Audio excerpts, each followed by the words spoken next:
And so you have arrived here on planet Earth, but primarily this evening, you've arrived here to be duly reminded that you're on a journey of self-discovery and the activation of spiritual qualities, that you may stand strong and become impervious to the world of the temporal zone, and to be consciously aware that you're bringing such richness and such potency and such power into the world. If you reach back a little bit and remember a couple of weeks ago when I said that the new norm is progression and outstretch, I reminded you that the theme is that the new norm is progress, unfoldment, evolution, you becoming more you, so that as you're becoming more you, it has the tendency to handle any issue that you may be facing, and that you're arriving on the planet not outreaching but outstretching.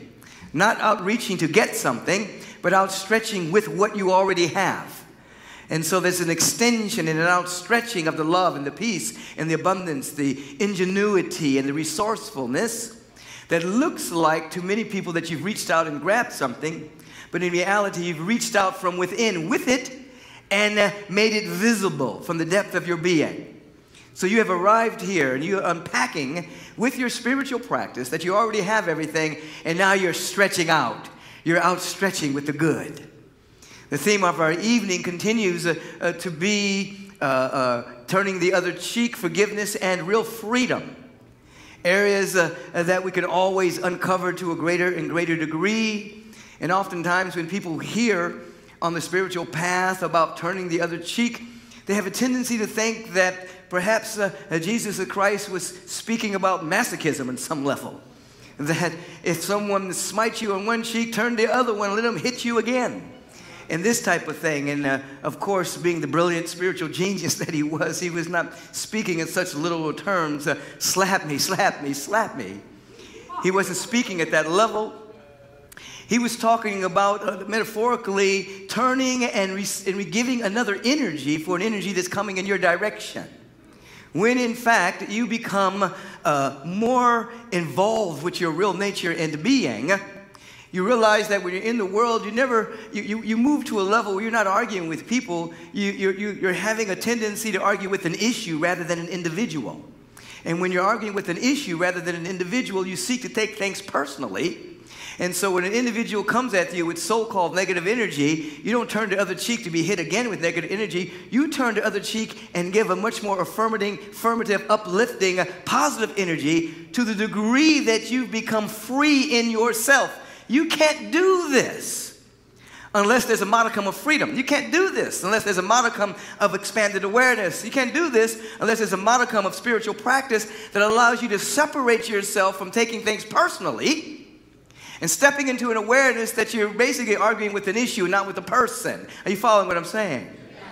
So in this turning the other cheek, meaning giving another form of energy, means that you have separated yourself from taking something personally and are stepping into awareness as to what? Who you are.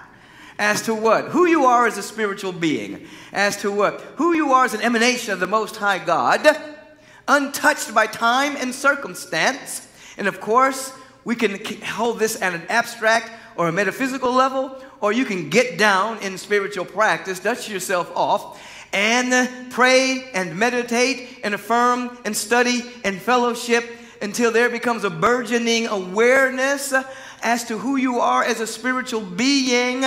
And then that vibration allows you to become impervious to energies that would seem to come in your direction, and you're able to not just sideswipe with them, but you're able to look them in the eye and see that it has nothing to do with you at all. It has something to do, you know, as the principle says, when any energy goes out, it's always stamped with return to sender. Everything that comes is always return to sender. And so when you're able to look at everything that seems to be coming in direction, and you're able to stand in your truth and your awareness, I don't mean your personal truth, I'm talking about the transcendent truth, capital T truth, when it becomes yours as you own it consciously, then you're able to turn and give another energy. Sometimes it's compassion. Sometimes it's patience. Sometimes it's kindness. Sometimes it's a level of love. Sometimes it's prayer. But you're able to turn the other cheek and give the other vibration, which means you have become strong in your real self and in your real nature. These are all ways that lead to freedom. We're going to get to that in a minute. Freedom. I want you to just contemplate that word freedom. So turning the other cheek allows you to step into a vibration of freedom, otherwise unknown from the reactionary mind that takes everything personally and gives as good as it gets, so to speak. And then there's this dynamic of forgiveness. Now, the lack of forgiveness is one of the highest states of self-abuse. The lack of forgiveness is one of the highest states of self-abuse. Because you're saying to the universe, send that energy again. I want to experience that again. I'm going to hold on to this resentment. I'm going to hold on to this rancor. I'm going to hold on to this unforgiveness. And I want to experience it over and over and over again. So unforgiveness is a high state of self-abuse because the message and the signal that's going out is, I want more of this. And this is particularly true when you are holding yourself hostage for some mistake that you may have made.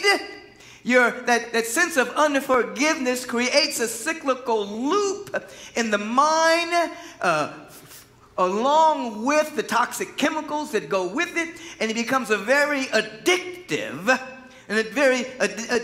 circumstance where the body temple is concerned and the mental body, and it becomes a loop of self-abuse and self-absorption and ego domination that you only feel good when you feel bad.